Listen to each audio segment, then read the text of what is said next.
Finally, we know all 10 athletes for this year's Rogue Invitational.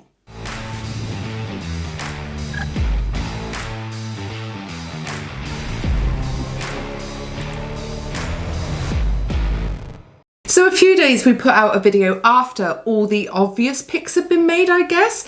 And at that point it was more speculation. Who might the last 3 athletes be? We guessed all 3. I mean, we guessed more than all 3. We put out about 6 or 7 names. I think the 3 that have been announced were probably the top of our list. And what I like about that is it shows Rogue aren't playing games. They want the best guys competing in this competition based off the last year or two's performances, which I think is the best way to do things. Obviously, Rogue Invitational, top 10 guys in the world is what we want.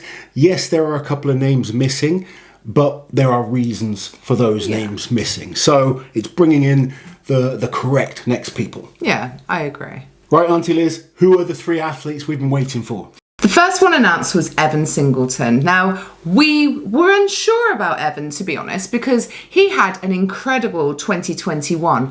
2022 so far hasn't been going as well for Evan. Evan has never done like a Rogue/Arnold event before. This is going to be his first time.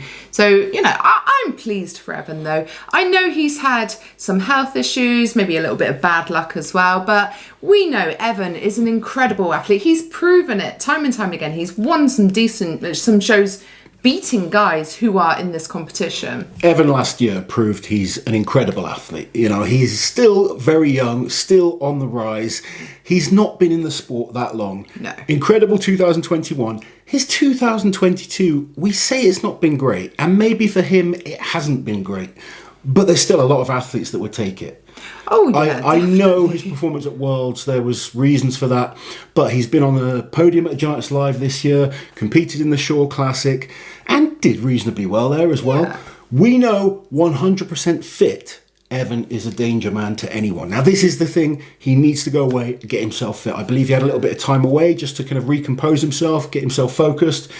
I know from training with him, from watching him, from seeing him over the years, if he comes in shape, Evan is a threat to anyone. So the second athlete announced after Evan was Wide Pavlo. He's been tagged so many times in Rogue's post, you have to invite Wide Pavlo. They probably think, Wide Pavlo?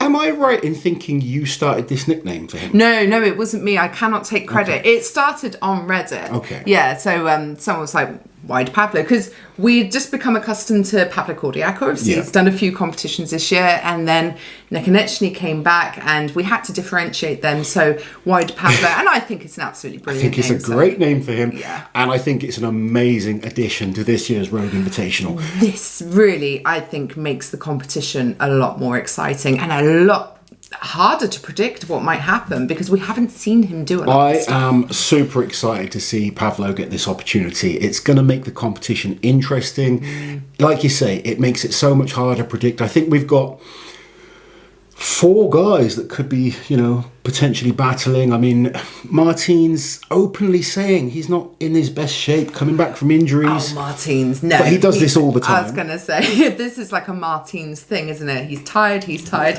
Yeah. Competition day, he is absolutely incredible. Yeah. I expect nothing less. I mean, Trey Mitchell, who's another athlete that's going to be competing, he's been amazing recently at the Shore Classic. Alexi, stepping out of a competition for this one. I mean, he is still doing the Arnold UK, but he's decided not to do the World Tour Finals. Alexi rarely does that, and I'm really hoping it's because he is going all in on the Rogue Invitational. So the final announcement just released today.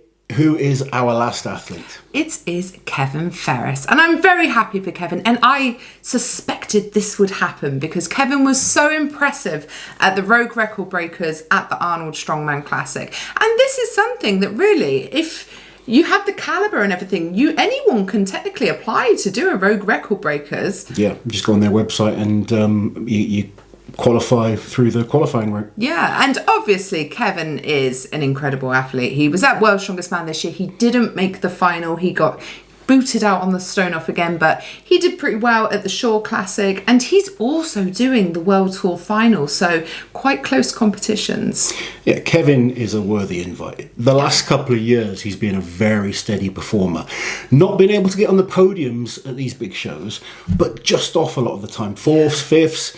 And he is. For people that know and watch Kevin, he's an amazing strongman. He's very impressive. And I think some of the events in this competition, the moving events in particular, are really going to suit him. Do you know the events? Oh, well, so technically they haven't been announced yet, so we're not going to talk about them yet. I know they've been leaked and everything, but we don't want to get in trouble. So we'll wait until they've officially been announced, because some of it was still at an unconfirmed stage.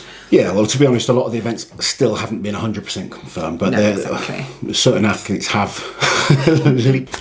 So I think, looking at this list of athletes, I mean, very quickly, let's go through everyone. So we've got Maxime Boudreau, Rob Kearney, Alexei Novikov, Martin Zlissis, Bobby Thompson, Mitchell Hooper, Trey Mitchell, Evan Singleton, Pavlo Nikonechny, and Kevin Ferris. Yeah. Fantastic lineup of athletes. Quite different to last year's lineup as well. Obviously, we're missing now both Stoltmans. Mateusz, unfortunately, Brian Shaw has decided to take a little break.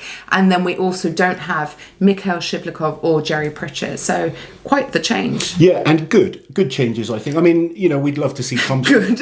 No, I know what you mean.